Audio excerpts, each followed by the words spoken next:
019-440-981. I'm joined, as always, this Tech Friday by Fisayo Durojaye. Good morning, Fisayo. How are you? I'm very well. Good morning. Good morning, Lagos. Good morning, everyone listening and watching. Excited to be here today.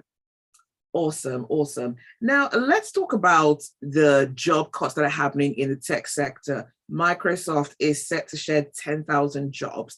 Amazon is going to lay off staff in the US, in Canada, in Costa Rica.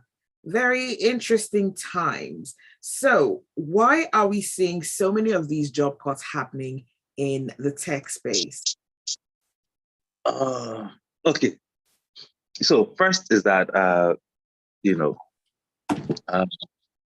like to step back, talk about the positive part, and then of course before we go to the negative part.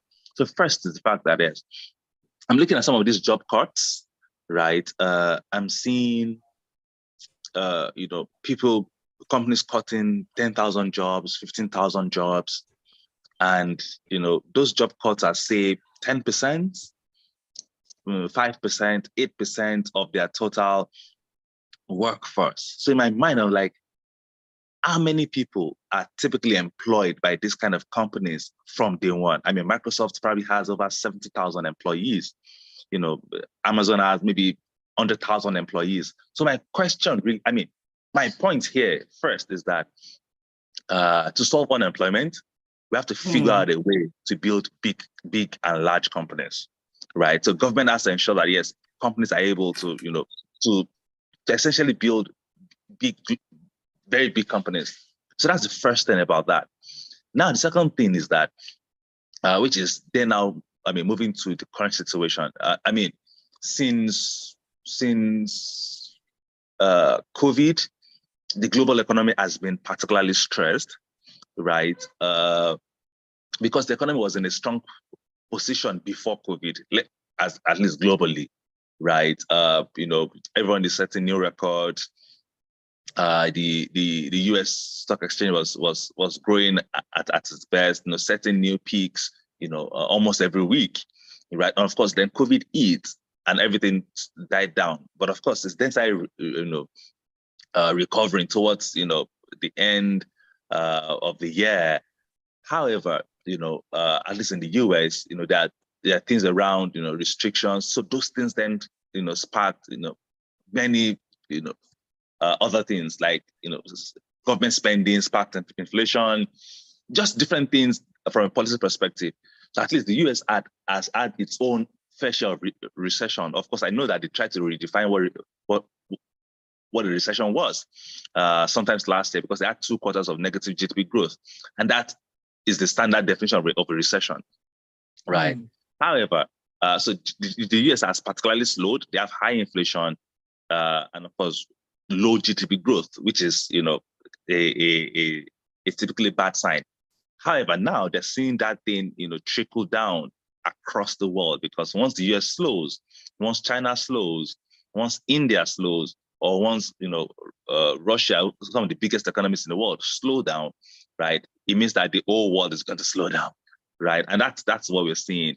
That's what we expect. Well, that's what analysts are expecting this year, right? And of course, when big corporations have then started cutting jobs, reducing their overheads, because that's what this point of job cuts are. You want to keep as many cash as possible within yourself, because you don't know what is going to happen. And of course, that's one of the things that is driving these job cuts. And I think that it's I wouldn't say it's a sign of, because these job cuts have started, since last year, but it's just an attempt by managers to say, or by managers to say, how do we reduce our overheads? How do we reduce as many costs as possible, so that we can to a large extent navigate the headwinds that might be coming in the future. All right. There's been some talk about a global recession. What are your thoughts on that? Again, I'm not expecting a global recession yet. Because like I said, the US is slowing down, China is slowing down. I hate to say this, but the war in Ukraine. I mean, it's overrated, but it's what it is. The Europe, yes, having issues, Brexit, just many global headwinds. Like I said, has been around, for some time, right? But to spark in the global recession means that you have maybe high inflation globally, which again we are seeing signs of that, and then just slow growth around many GDPs, which essentially is not particularly what we're seeing. So, for instance, in China, I mean, in other emerging markets, they are not necessarily slowing down their GDP growth, right? Except for maybe countries that are poorly managed from before. I mean, the UK is slowing down, the US is slowing down. Many developed economies are slowing down, but many emerging markets are not. So maybe the global growth will be dragged by the slowdown in the US and the UK, and of course, in many developed markets. Maybe it can then be shot up by the growth in other emerging markets. Again, we have to figure out where that delicate balance is. But because I remember the last global economic recession. I mean, it wasn't the nicest period for almost anyone, right? It's like last year when people realized what it means to have inflation for the very first time, because many were like, inflation, high inflation, it typically sounds like a theory, right?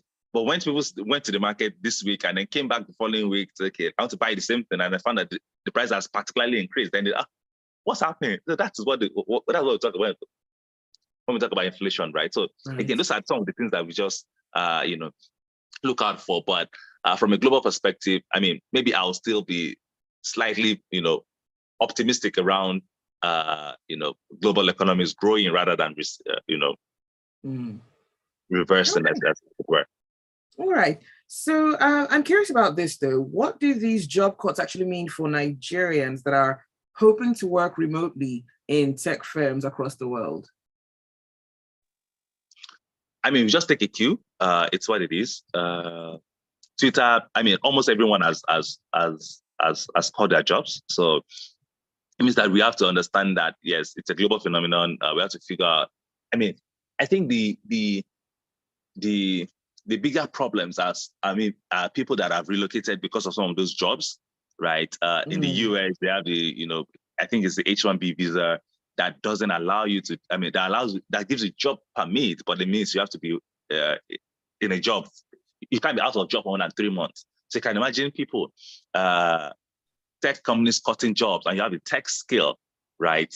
And this means that, if it is a global or it's a national thing where tech companies are just cutting jobs anyhow, it means that even if you are very good at a job and then you're fired maybe from Twitter, it doesn't mean that you can get a role at Microsoft. It means that all of them are cutting jobs. So again, what does that mean to many, brilliant people that are in the US, for instance, right? Because this is in that context now, that are on those visas to ensure, did you have to return home? I mean, that's what we're seeing. We're seeing that many of them have to return home if they don't get jobs within 3 months, right? So those are global implications of what will happen, right? Everyone just has to prepare for and figure out a way to ensure that, yes, we're able to weather the storm till everything calms down in the future, I guess. All right. So does that mean we are looking to perhaps a recovery in 2024 for these big tech jobs? You see, the challenge, how do I say this? The challenge with making predictions about recovery. I mean, last year was probably one of the worst years for venture capital funding globally, right? After a peak in 2021, right? 2021 was like the peak. No one was doing that. It was just investing. But last year was particularly bad in Africa, in developed economies, right? And then, of course, we are looking forward to a better 2023. But of course, it doesn't look like the better 2023 is going to happen, right? So we're then saying that it's going to be a better 2024. I don't know, right? I don't know yet. We just continue. The best advice is that as much as possible, hold on to the cash you have. Don't overspend.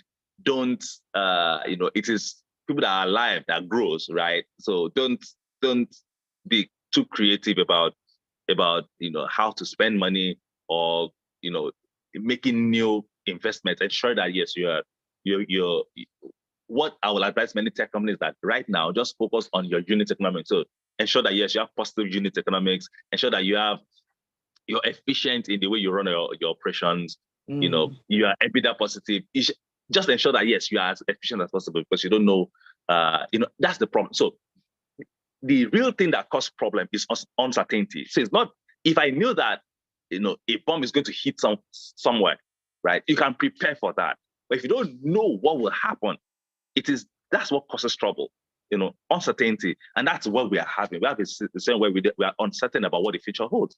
So you just have to do everything possible to just prepare for a future that you don't even know what will happen, what can happen, or what will not happen, right? And that's the problem.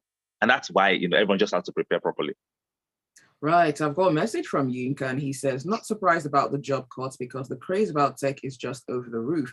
Everyone wants to head into tech now, making it saturated. To make it worse, unregulated. At a point, they even made some of us look like we were playing for not going into tech. We pray for them. Okay, let's talk about crypto. We've got about a minute now. Bloomberg is reporting that Genesis, a crypto firm, is going to file for bankruptcy. Is this crypto winter still going on? Definitely. I don't know how long this will last. Again, uncertainty almost everywhere, when it comes to tech, right? The most resilient companies, the Microsoft, the Amazon, it's surprising that they're cutting jobs, right? So it means that it is eating everyone within this space. But of course, crypto particularly, after, FTX collapsed last year, we've seen just different, fallout from that effect, and of course it affected some of the Nigerian companies as well. So Genesis, crypto exchange, filing for bankruptcy again. It calls for greater oversight around cryptocurrency, and which is what crypto is designed around: less oversight. But once you start seeing some of these, bankruptcies, some of these, overturns across some of the companies, the call for regulation becomes, louder. And then again, we'll see how, everyone reacts to it, from the stakeholders to the regulators. I don't know what's going to happen, but again, we just look forward to seeing what's going to happen, in the next few months. All right. Kwame Pray says, I sympathize with friends who have lost their jobs, but there's a positive way to look at this. I think this job loss will give birth to many unicorns in the next 5 years. Many engineers are now focusing on their side hustles, and the only thing they needed was more time, and now they have it in abundance. They'll bootstrap this stage up, and some will be very successful, and there will be very successful unicorn level success. And okay, Yinka says uncertainty in crypto. All right. Well, thank you for your messages. I'm not sure Yinka agrees with me that it's uncertainty in crypto. Yes, of course there is uncertainty in crypto. I don't know it, but he definitely agrees with you. He says he actually goes on to call crypto, well, not a very smart investment in his own colorful words. Definitely. Okay, yeah, I agree. All right. Well, thank you for your messages, and thank you, Fisayo, for joining us on Business Express this morning. Thank you for having me. And that is it for Business Express. Do stay with us. There's a lot more to come on the Smooth Breakfast. Brought to you by EnterSwitch. Transaction Solutions.